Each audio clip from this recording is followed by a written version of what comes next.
think there's a lot of people mix up the three terms between advisor, mentor, and coach. Those are the three things that people are always, what's it called, confused about. I prefer the word advisor to the word mentor, because many a time, a mentor is someone you may not know personally or even interact with personally.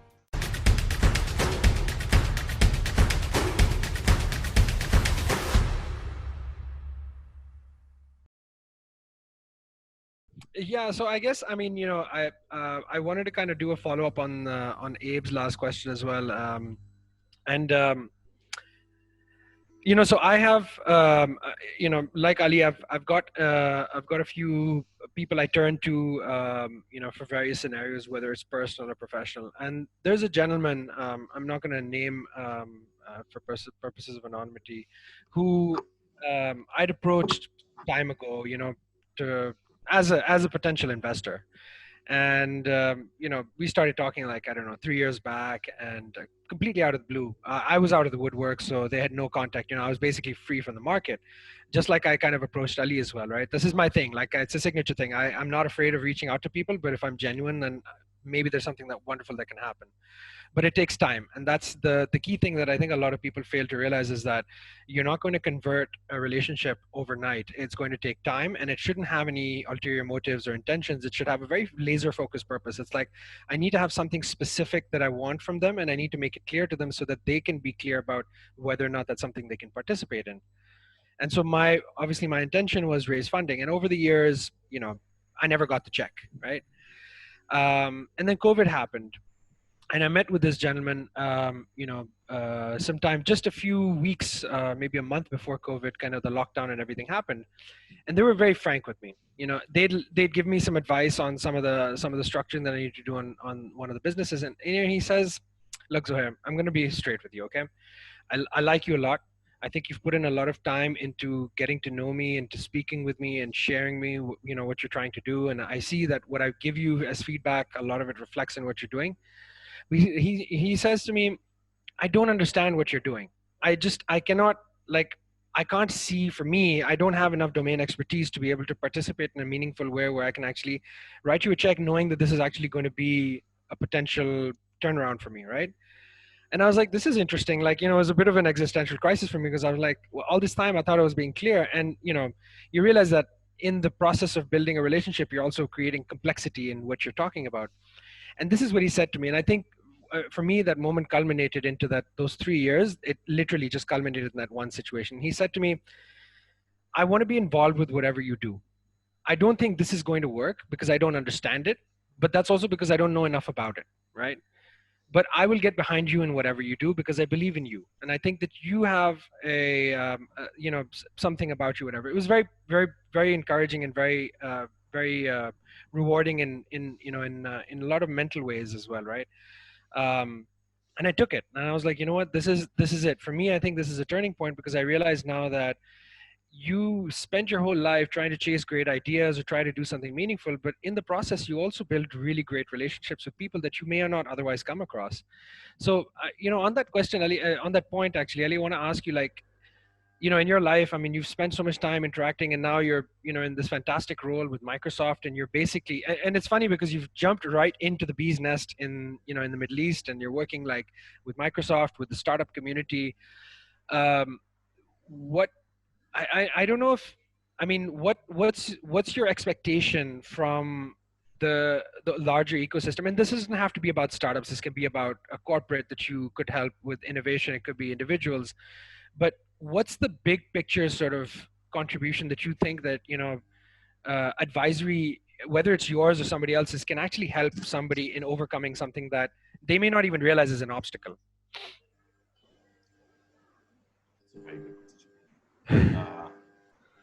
So let's look at this in two parts.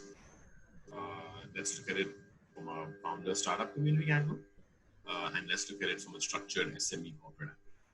Because really, they are fundamentally two different mindsets, right? You could be in a corporate for 15 years, quit to do a startup, and all of a sudden you're looking at the world with a fresh pair of eyes, right? And hence it's a totally different mindset and approach to things. Not to mention the fact that the ecosystem in its entirety encourages a new way of business, right? A millennial approach to work, so to speak, right? Work from home. There are people today whose companies are doing work from home, and the management leadership team of that company cannot fathom how people are not sitting in the office. Like, that's the reality. Oh right? my So, God, that's so so talked true, about man. and they've only done it because they had no choice, because the government's like, no office, and they're like, damn, how do we make sure these guys are work from home, Yeah. right? And it Zoom had call nothing to all do with day. exactly, it had nothing to do with productivity. It had nothing to do with actually understanding that people's productivity levels are up. Right. More is right. happening, more is being accomplished. No one's looking at that data from that generation and that mindset, right? Which is why I call it the millennial way of working. Might not be the right word. So, looking at it from two sides. Let's start with, and I'm going to say, because you kind of put Microsoft and being in jumping right into the thick of things, we're looking at it regionally, right? And I look at things regionally because the reality is, and let's start with the startup stream, the region is different across the board.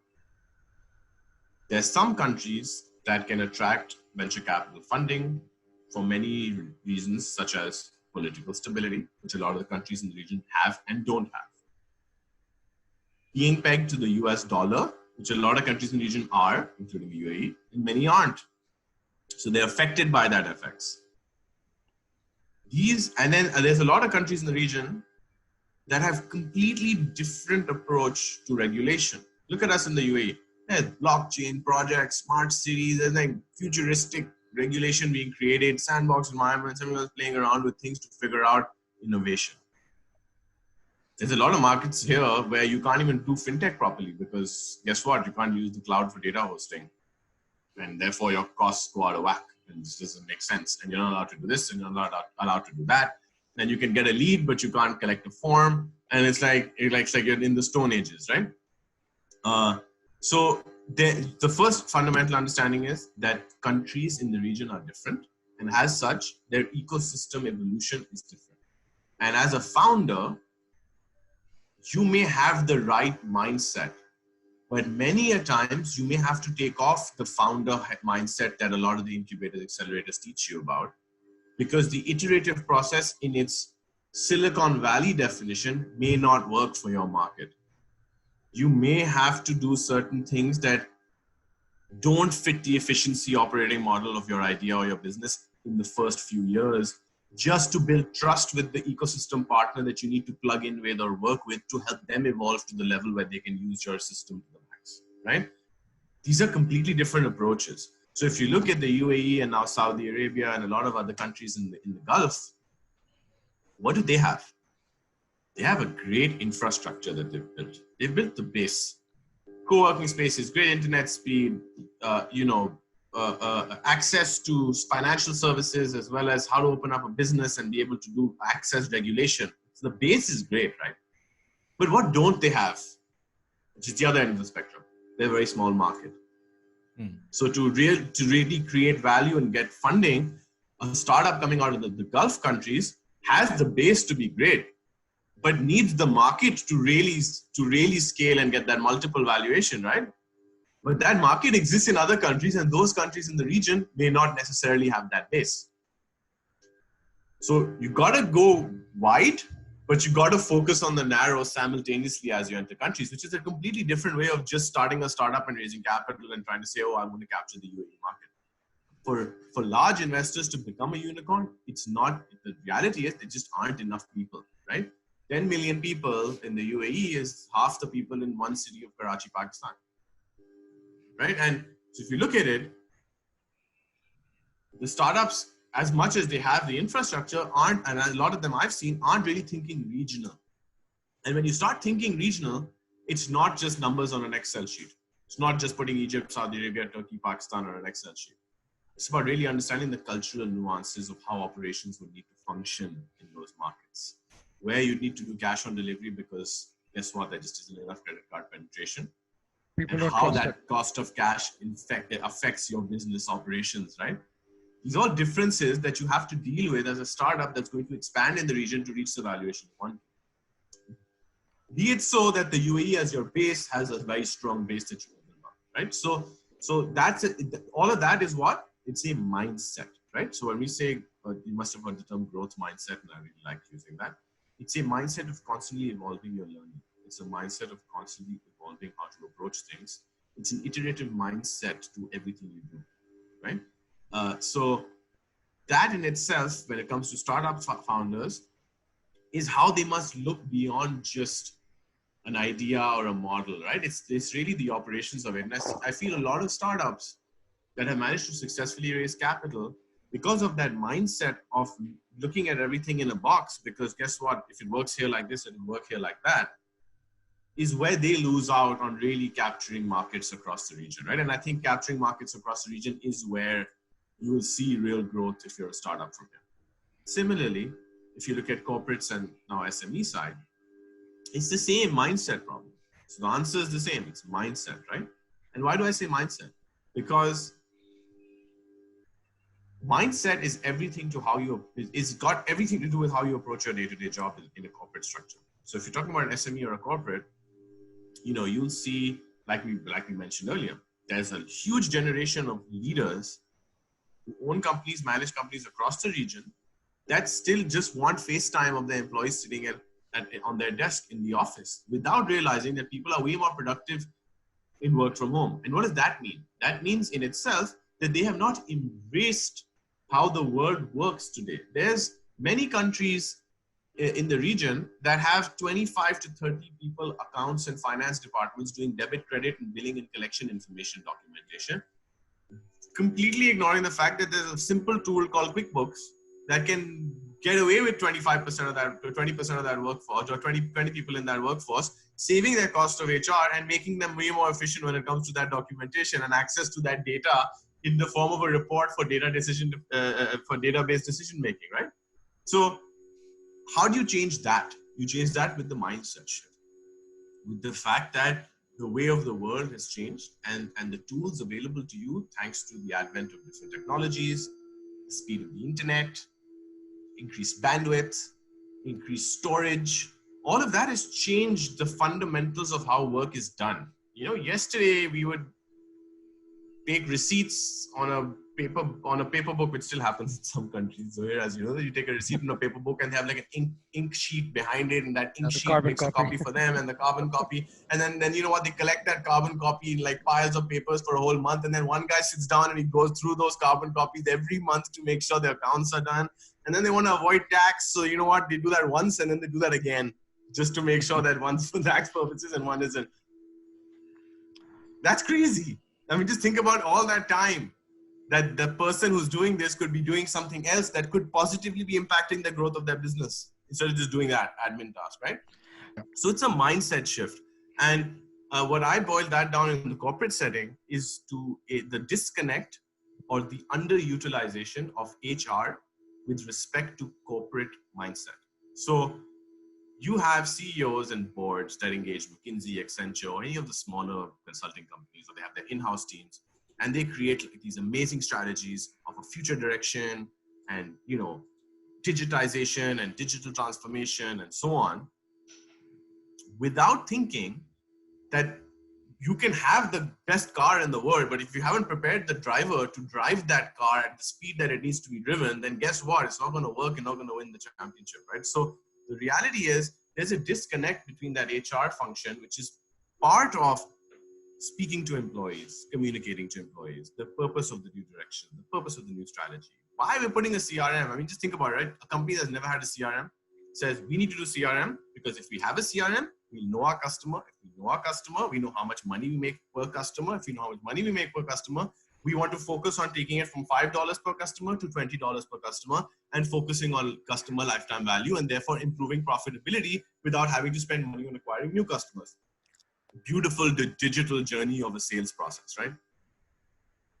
Now, that when you actually implement it without communicating it to your teams, which is again, mind shift, right? Mindset change. The reality is the sales guy is going to come running to you saying, shit, are they trying to replace me? Do you think I'll lose my job? They put a new system in, which is doing all of this work that I used to do manually. What's going to happen to me? And HR, instead of saying, oh, it's okay, don't worry about it, go back to your desk, you're not going to lose your job, without really helping him change his mindset, could, in fact, if they were plugged into the purpose of that change, if they were plugged into the reason why you're building a new sales approach and why you're digitizing your processes, could explain to this person in a counseling session that they've come for, right? They've come to HR for counseling, saying, am I losing my job? Instead of saying, no, don't worry about it, go back to your desk. They'll actually be able to tell them one-on-one that, no, this is actually an efficiency process. This will make you better at your job. This means that you're spending less time documenting things physically. This means you have a better visibility of your customer. This means you can see your lead to sales pipeline and see where the inefficiencies lie for you to be better at your job. And guess what? You're a sales guy. If you use this tool to improve sales, you'll be taking home more money in commission tomorrow. So as much as it works for the company, it works for you. Now, when that guy leaves that meeting, he takes it back to his other colleagues that are gossiping about this new change at lunchtime. And that's how mindset changes, right? So for me in the corporate setting, it's the biggest problem of that mindset change is the disconnect between a new approach and how you communicate that with your HR function that is really responsible for building culture and mindset in an organization. So that's kind of my... Ali, I want to connect with your... Sorry. Yeah, There's sorry, going to go be a ahead. cascade of there's going to be a cascade of requirements coming in, so we need to assign like a 1% commission for all the leads that are generated as a result of this. I mean, solid advice, honestly. Thank you. Sorry, go ahead, Farrukh. Yeah. So Ali, connecting with your point, fair point. But surprisingly, I've seen even the top management somehow, when we talk about their mindset and people not, last generation, so to speak, of which we are also a part. Let's accept that. I think he means the one before. Yeah, the one before us. Let's make it clear. So I mean, you're running a podcast, man. It can't be you. So yeah, I am trying to be one of those who help with the mindset change. But yeah, to drill that point, this generation of management who now is unable to see the way the world is changing has been to some extent been doing this for, I think, maybe a decade.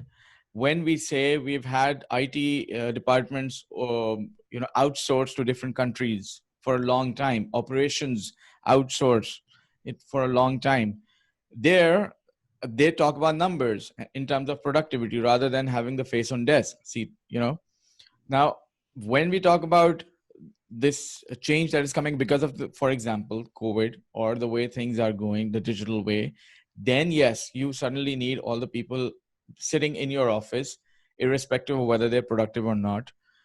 And without realizing that actually productivity can go higher if people are allowed to work from home or remotely, as long as the numbers are there. Right. So isn't that a challenge when you're talking to these? Because I find that a big challenge myself. So maybe you can enlighten us, say that, there's one part of you which is already accepted and managing that for a long part of period of time. And suddenly now you're all, going the other way. So, see, I look at that as, again, it's mindset shift, but no one can change their mindset themselves. They need handholding in that process, right? And that's where coaching or advisory, and back to the topic, comes to help these large old school corporate leaders really understand how to maximize on that change, right? So what do I mean by that? The biggest issue is the lack of measurement. People don't focus on measurement, right? So let me give you a good example of this without naming anyone. I've worked very closely with a startup. They used to do lead generation for certain products and services in an industry. They were very efficient at what they did, and there's a huge demand side. The corporate side that they would sell leads to, they would also embrace digitization by creating marketing campaigns targeted towards digital users in the millions of dollars, right? Yet, when this startup would give qualified leads that were mapped against that company's criteria to them, the company was unwilling to buy them. When you break that down into multiple meetings that I had with these guys, you realize that the company embraced digitization and therefore took social channels and built lead generation themselves in-house, targeting potential customers online.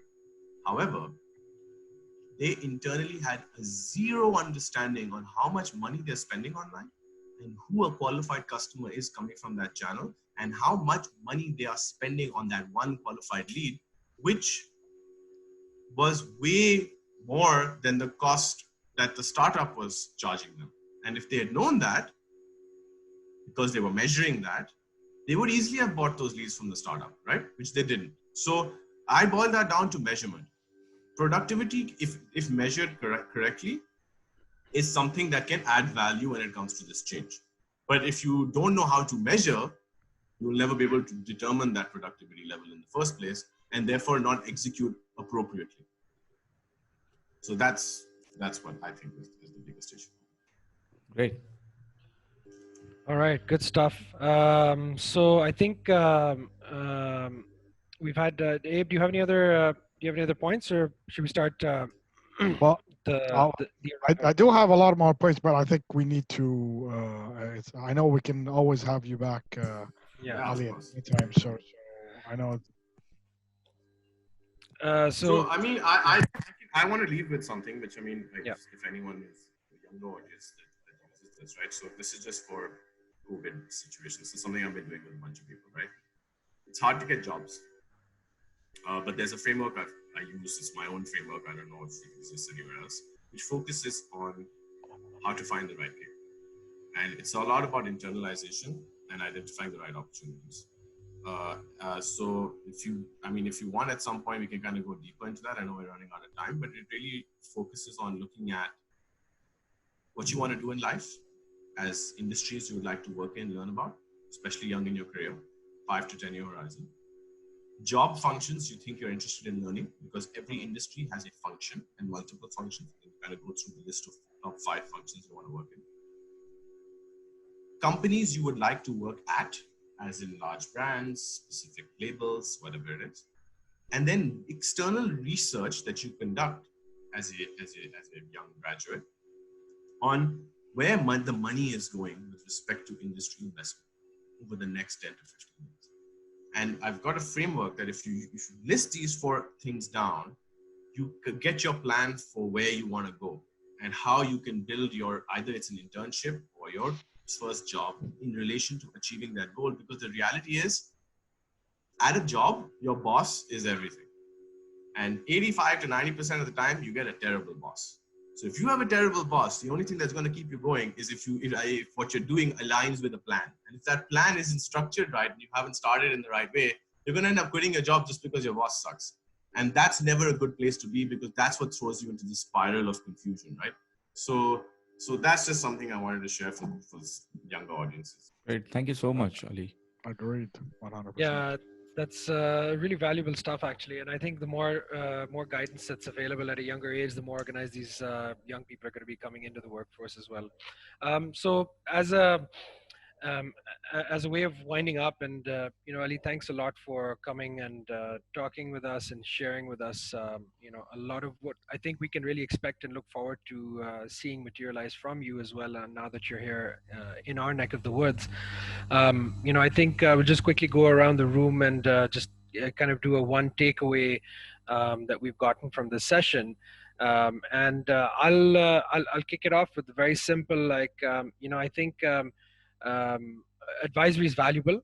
You need to know the value of what you seek, but you should also be prepared, I suppose, to be surprised, because there will be things that you will get out of that relationship process that might be completely unexpected and eye-opening and transformative for you in other ways as well. So that's mine, and thanks a lot again. So what I got from this episode, actually, there was a lot of things. Ali, thank you very much for coming on today. I genuinely loved a lot of things that you said. I loved that message. You're gonna have to share that with me. I need to connect with you anyway for a bunch of things. And I, you know what? I think something that I wanted to ask you about, but I also got like indirectly from you. as well as it's the advisory thing is a two-way street, where the advisors are always looking for good people to work with, and we didn't really touch on that, but maybe that's a topic that maybe down the road we can do.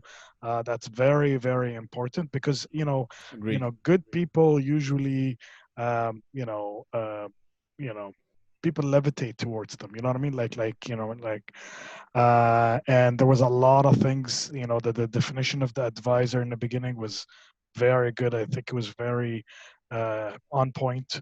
So those are the three main things. Obviously there was a lot of things as well that were very good, and I think a lot of people should maybe I feel this is like a Game of Thrones season 1, where you need to watch it 3 or 4 times to get like, who is this person again? You know what I mean? So yeah, thank you very much for coming on today. No, thank you. Thank you for having me. Right. Yeah, Ali, that was some really great values. And again, thanks a lot. But my takeaway from today's session is what you just said towards the end of the session, is that yes, there is advice, is value in advice. Advisors are important, but at the same time, mindset change is extremely important, and that needs a lot of receptance or acceptance rather into the changing time and changing world. And all the numbers and everything, they are good, they can prove that things are changing, you need to change with it. But if you're stuck in a certain mindset, there's no advisor in the world can change things for you. But yeah, great. And your message, it could really pretty much be an auto response to anybody messaging for help, because that does happen in respect of what kind of help people want. At the end of the day, a lot of people end up, just saying, oh, this guy is not my type. Right? Yeah, I guess you can tell from the message how many times I've had to. Yeah, I can relate, Ali. I can relate. So, cool, good stuff. Awesome. So thanks, great. Guys. Thanks a lot. Take care. Have a great weekend, and You guys look too. forward to sharing this episode out as well.